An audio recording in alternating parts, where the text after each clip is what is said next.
Hey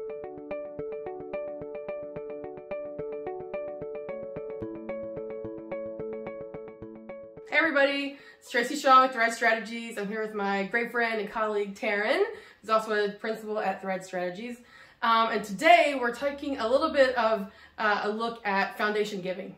And specifically, we're answering the question today: should you apply for a grant if they're not accepting unsolicited applications? Whoa, that's a mouthful. So Taryn, what's the answer? Should you apply if they're not accepting unsolicited applications? Well, the short answer is no. Okay.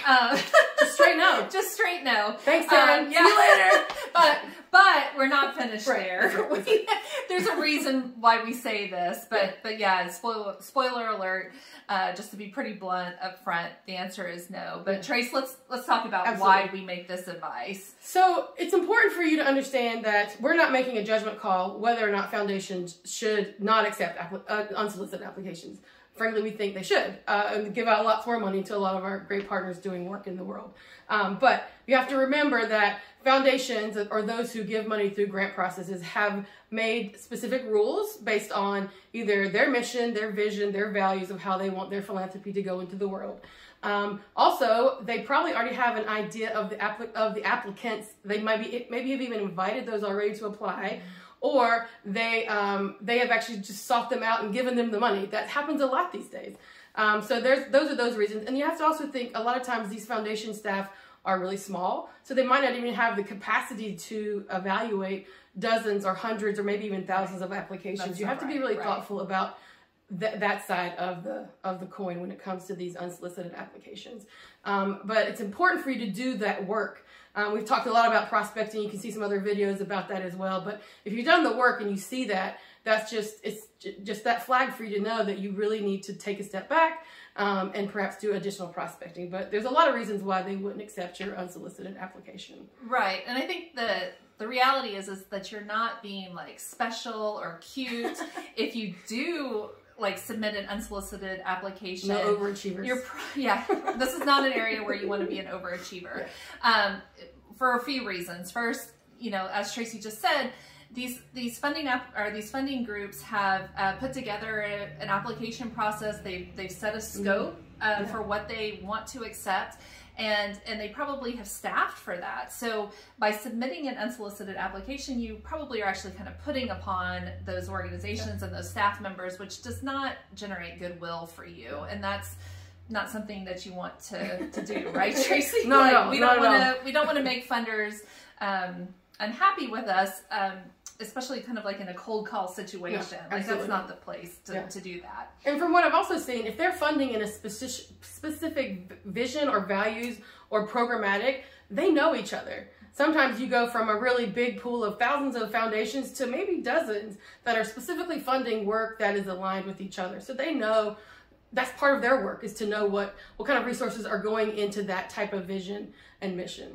So, but Taryn, I have to tell you, if they just knew me, they would fund me. That's right. Like that, you remember how I used to say in high school, if that guy just knew me, he would love me. That's right. What happens when you have this deep desire and connection with this funder through your research? That's right. You just know that if they knew you, they'd love you. Deep inside. Yeah, right it's always the what ifs, right? Yeah, absolutely.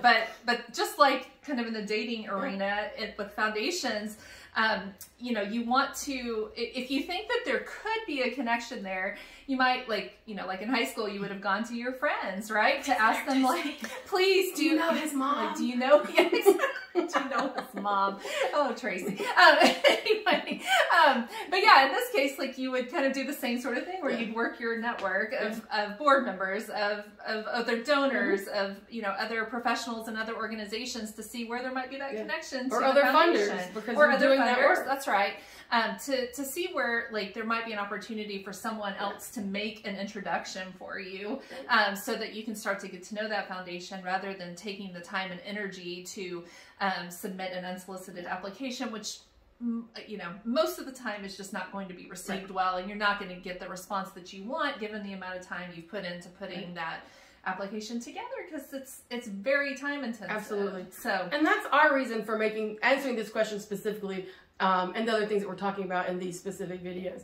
We want you to use the resources that you have, because sometimes those are very limited. Right. Human resources, time, those kinds of things, to really focus on the grant applications that are going to match almost perfectly. So you are more likely to get that money into your organization and do really good work. We don't want you to be seen as a burden or as, you know, oppositional to, like, you're not following directions. We don't want you to be seen as that, or have any type of, like, you know, organizational relationships be damaged because of that, or lose potential funding in the future. Right. So just, you know, follow the applications, processes, you know, reach out to your network if you feel like it's a really good fit. And again, we're not here to judge whether foundations should or shouldn't not receive unsolicited applications, but we want you to really make sure that your time and attention is right on the money, because it's a, like you said, it's a huge process. Oh yeah, so huge. much time. Yeah. Well, thank you so much for joining us today to talk about foundations. We do have some other videos related to building good relationships with foundations on our YouTube channel, so we invite you to check those out and subscribe. And if we can ever be of assistance to you to talk about anything fundraising related, please don't hesitate to reach out. You can reach us, find our contact information on our website at threadstrategies.com. We hope you have a great rest of your day and happy fundraising.